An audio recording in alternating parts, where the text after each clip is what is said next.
This is part of my series that I'm going to call Discovering the Karen Read Trial, because I honestly feel like I'm one of those people on TikTok that's just now watching Game of Thrones for the first time. You're thinking, oh, I love Ned Stark, and you're thinking, you poor summer child, don't get attached. This is how I feel about this case. I'm 2 years behind, I'm trying to catch up, and I gotta tell you, this shit is crazy. And so I know every time I make a video, you guys are thinking, hey lady, we're 55 steps ahead of you by now. But I got opinions, and I'm gonna share them. Today, we're going to talk about Massachusetts State Police Trooper Michael Proctor. He's a fucking gem. Here's the deal.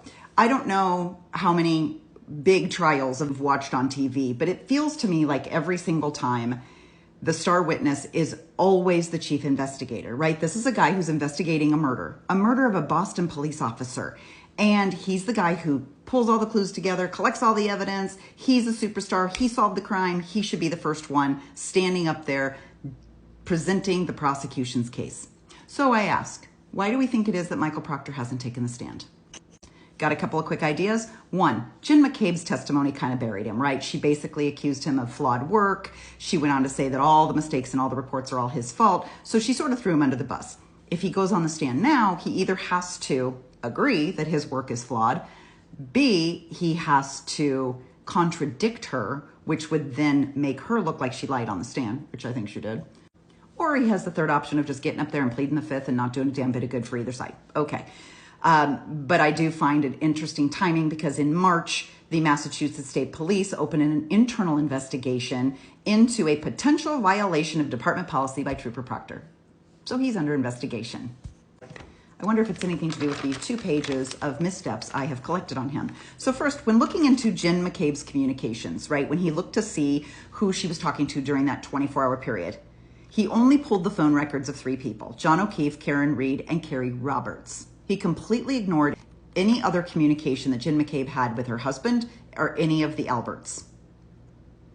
He requested a warrant for geofencing for the home that night. Now, he made a couple mistakes when he did this. So for starters, he only requested geofencing for Android and Google phone users.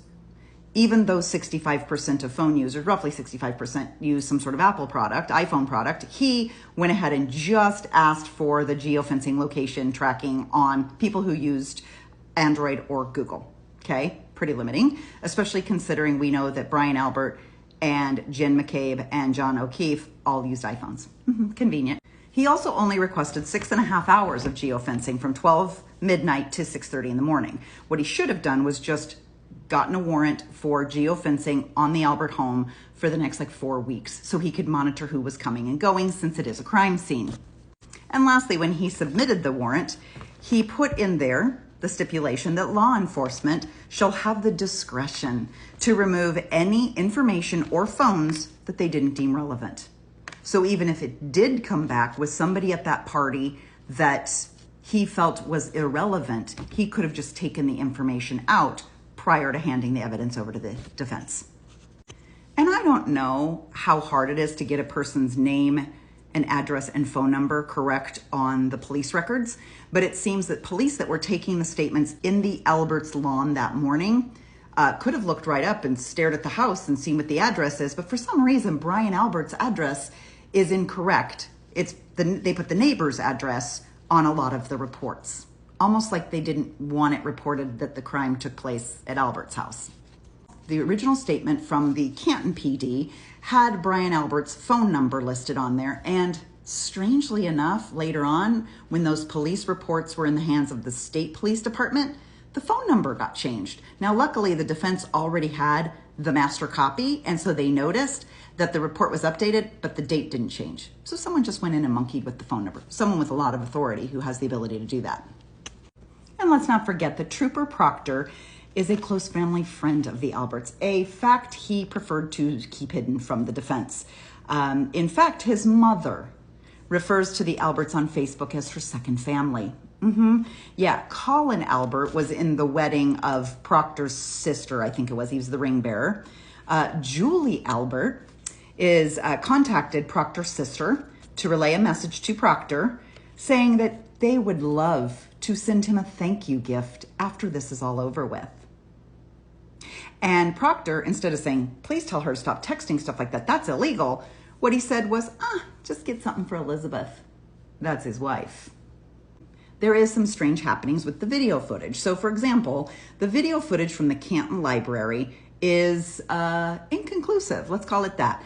A video shows Karen driving to the Alberts home. Canton Library picked that up.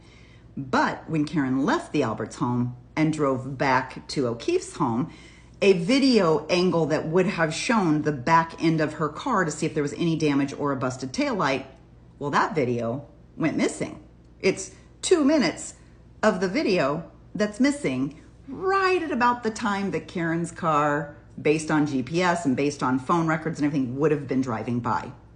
There's ring footage from O'Keefe's house that shows Karen leaving the house at 5:07 that morning. And we've all seen this video. She's backing out. She hits O'Keefe's SUV, which is parked in the driveway. That could have caused the cracked taillight, right? She drives away. Now, what's interesting is when she came home several hours earlier, when she came home from the Alberts house, why is there no ring footage of that? Because again, as she's pulling in, would you have been able to see any damage to the car or a busted taillight as she came home? And we know what time she got home because there is a voicemail. She called John O'Keefe when she arrived home. And in the background of the voicemail, you can hear her closing the garage door. You can hear her walking across the garage and going into the home. So we know exactly what time she arrived home. But for some reason, the motion activated ring camera footage is missing for that time. There's also some video footage from Karen's parents when Proctor went there to question her, and then he towed away her vehicle. What he put in his report as the time he towed the vehicle is a full hour later than he actually towed the vehicle. He had it towed to the Canton PD. Now, we've already determined, because Kevin Albert is a Canton cop, the Canton police can't have anything to do with this. They've already pulled out and said it is a conflict of interest for us to have any involvement. Yet we bring the truck to their facility where there isn't a working video camera in their evidence room. I don't know if one doesn't exist or if it just happened to be broken or disabled. Strange that they took it to a place where there was no video camera, so they couldn't really monitor the truck while it was in custody. And then there's his inability to process evidence correctly. The small stuff like, oh, I don't know, John O'Keefe's clothing.